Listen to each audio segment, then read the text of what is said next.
Hey, it's Kevin Purcell again for Notebooks.com, and I've got another iPad app of the week.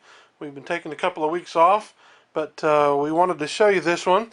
Now I've got my photography folder open here, and I've got a bunch of different photo apps. I really like to take pictures, but one of the cool ones that I've just come up with, or just found, is called AutoPainter HD.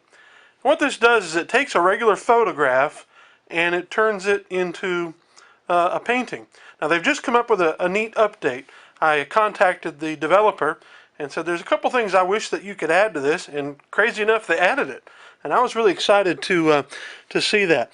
Now one of the things you can do down here is you notice that it has these three icons, and then there's these four. They almost look like little from far away they almost look like Tootsie Roll wrapper candy, but anyway, when it opens up like this, it's got these three icons down here, and the first one allows you to actually take a picture.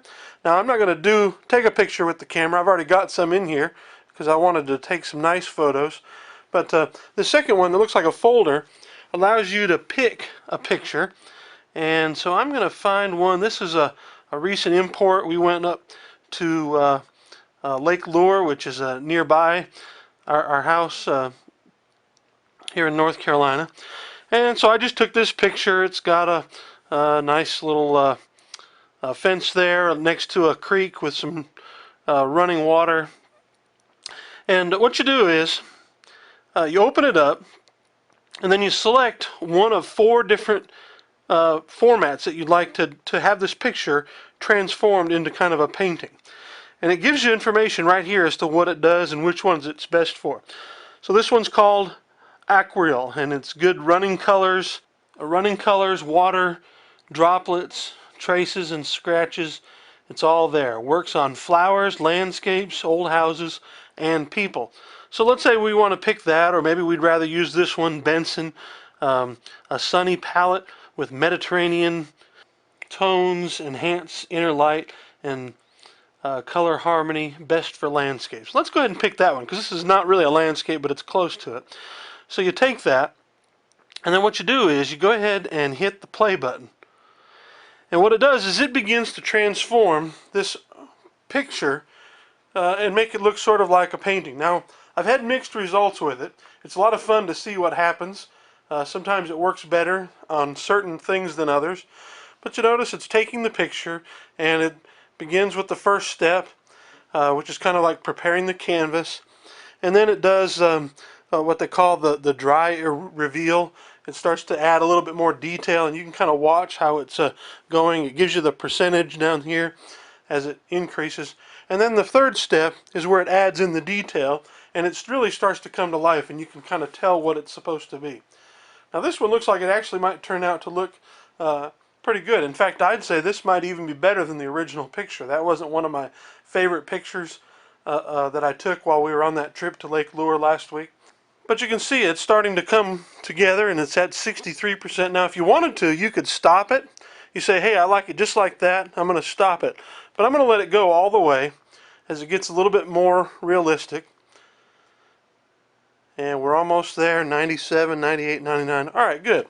Now, when you're done with that, what you can do is you can show what it looked like before,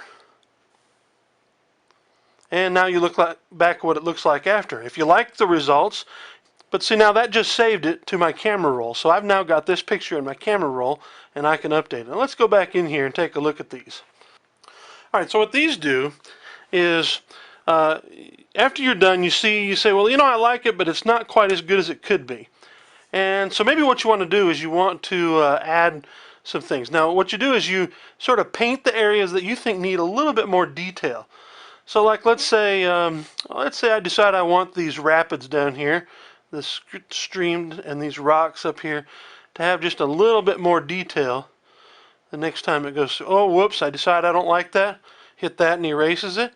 Or let's go back and do it again, and you can just erase part of it. Like let's say I don't want all of that, just some of it. And this changes the brush size.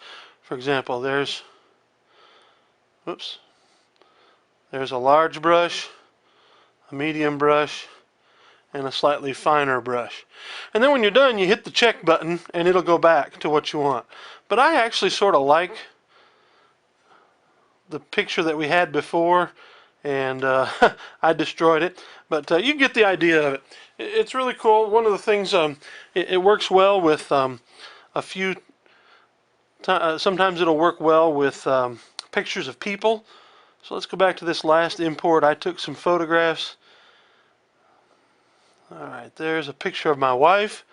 I'm going to go in here because I want it to say, give me more detail on her lovely face. We go back. Now let's pick a different one. That says it's best for still life and flowers. This says it's best for night lights. Let's go back up to this one. It says it's best for people, and we'll start it and let you look at what it's going to do. It's preparing this canvas, which kind of gives the broad strokes at the beginning. Now it's on to step 2 for the dry reveal. It's giving it just a little bit more detail, and now you can already begin to see her face come into detail. Alright, and now we're going to go to step 3, which is going to make it the detail is going to come alive a little bit more. It's about halfway there, so it's starting to look pretty good. Alright, so like I said, it's not perfect, but it is nice, especially when you consider the camera on the iPad 2 is not the best camera. Now, I took these pictures with my Nikon D3100, so that you get the idea. This is AutoPainter HD. It works great. The iPad 2 camera isn't a great camera, so something like this is really nice. You can take pictures with your iPad 2, and maybe they won't be the greatest pictures in the world, but after you're done taking, say, a nice landscape or some pretty flowers or some pictures of some people, and you look at it and the picture is too grainy, maybe the light's just not quite right, and you say, you know what, I'd like to actually save that, because that really was a nice composition. It's just the photograph itself didn't work out because of the quality of the iPad's camera. And so you say, hey, let's import it into AutoPainter and see what it can do. And one thing I did ask him that I wish it had was the ability to, just with one shot, do all 4 of the filters. It doesn't do that right now. Maybe it will at a later date. But I do like the fact that he did add the undo feature, and then also that detail painter. That was something that was really nice.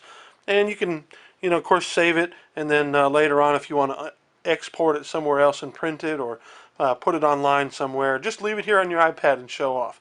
But it's AutoPainter HD, and this has been Kevin Purcell for Notebooks.com with this week's iPad App of the Week.